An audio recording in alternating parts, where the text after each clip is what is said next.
Zadovoljstvo mi je uvek, ali sada posebno da pitam Raleta gde se nalazi, s obzirom da ne možete njemu ući u trag, osim ako vam on pre toga ne kaže gde. A, što je lepo, Ada Ciganlija. Rale? Ja... Pa moje Nato, toliko je lepo da uopšte ne znam šta da ti kažem, jedva se suzdržavam da ne uskočim ovde u vodu. Toliko je divan dan i baš taj divan dan ovde na Adi Ciganliji Dragon Boat Savez Srbije, jel tako, upravo sam, je iskoristio da organizuje prvenstvo Beograda. Šta je Dragon Boat Savez, kako je takmičenje u pitanju i šta se očekuje takmičara i boga mi publiku koja je ovdje, moram da vam prenesem da se zaista strasno navija. To pita Anu Duduković. Navikli smo da je gledamo nešto drugačije i ulozi. Sada pravo iznenađenje. Ana, hvala što si izdvojila vreme za nas. Izvukli smo te bukvalno sa trke.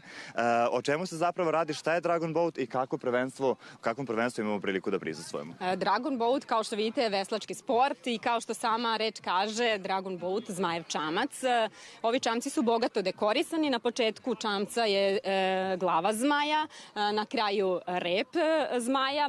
Ovo je inače trup i na trupu sede veslači. Koliko imamo, sad mi smo seli u jedan od najvećih, ja uporno govorim brodova, slobodno me ispravi. Čamaca, da. Tako je. Ovo je standardni čamac i u njega može da stane 20 veslača. Pored njega imamo i mali čamac, u njega staje 10 veslača. I imamo još 2 člana posade bez kojih ne mogu da se odvijaju trke, a to su bubnjar i kormilar. Kormilar stoji na zadnjem delu čamca i on upravlja inače čamcem i takođe tokom trka on izdaje komande ekipi kada treba da pojačaju zavesla i kada da povećaju frekvenciju, kada da produže, da gurnu nogom i slično.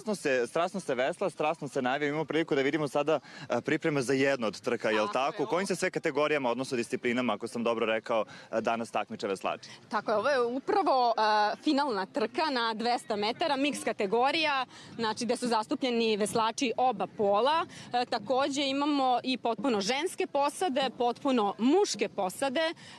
Takmiče se i u ovim standardnim i u malim čamcima, a distance na kojima se danas takmiče su 200, 500 metara i 2000 metara. I možda su te trke na 2000 metara onako poprilično interesantne, zato što imaju ti zaokreti na 500 metara gde se prave oko bova i zaista je tu osim snage i izdržljivosti veslača potrebna i posebna spretnost kormilara koji upravlja tim čamcem. Da, pitaćete za sam kraj. Danas je prvenstvo Beograda, juče ste imali kup za srednjoškolce i studente, je li tako? Tako je, već 6. godinu za redom mi organizujemo taj kup za studente i srednjoškolce i jako nam je drago što eto, sve više mladi bira da se bavi sportom.